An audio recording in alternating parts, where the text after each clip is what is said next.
నువ్వు ఈరోజు బాధపడుతుండొచ్చు, నీ రక్త సంబంధీకుల్ని కోల్పోయి ఏడుస్తుండొచ్చు, అప్పుడప్పుడు వాళ్ళ జ్ఞాపకాలు తెచ్చుకొని.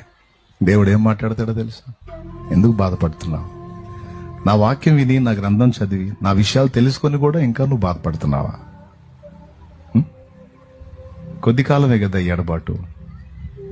మళ్ళా నువ్వు కోల్పోయిన వస్తువు నీ దగ్గర తీసుకొస్తా కదా, నేను నీకు చూపిస్తా కదా. ఇంకొక సంతోషకరమైన విషయం ఏంటో తెలుసా? నా కుమారి, నా కుమారుడా, నువ్వు కోల్పోయిన వారిని తిరిగి నీ ముందుకు తెస్తాను. అంతేకాదు, ఇంకెప్పటికీ నీ నుంచి విడిపోకుండా శాశ్వతంగా నీకు ఇస్తాను. శాశ్వతంగా ఇస్తాను. ఆ రోజు సిగ్గుపడతావు నువ్వే.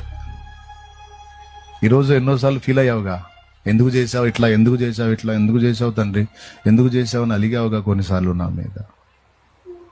ఎదిగో చూడు, నా వారు అన్నావు కదిగో చూడు, నా బిడ్డ అన్నావు కదిగో నీ బిడ్డను చూడు, నా భర్త అన్నావుగా భర్తను చూడు, భార్య అన్నావుగా భార్యను చూడు, అన్న అన్నావుగా అన్నను చూడు, తమ్ముడు అన్నావుగా తమ్ముడిని చూడు, తండ్రి నా తండ్రి అన్నావుగా నీ తండ్రిని చూడు, నా తల్లి అన్నావుగా నీ తల్లిని చూడు. చూడు, ఆత్మల్ని నిర్మించింది నేను, శరీరాల్ని నిర్మించింది నేను. లేని వాటిని ఉన్నట్టు రప్పించడం తెలుసు, ఉన్న వాటిని లేనట్టు చేయటం తెలుసు, లేని వాటిని మళ్ళీ రప్పించడం నాకు తెలుసు.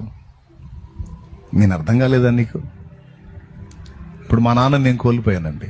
ఆయన అంటే నాకు చాలా ఇష్టం, అభిమానం. నా నిరీక్షణ ఏంటో తెలుసా?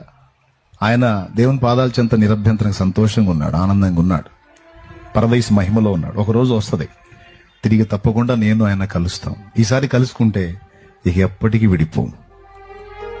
అక్షయ దేహాలతో శాశ్వతంగా కలిసే దేవుణ్ణి ఆరాధిస్తాం.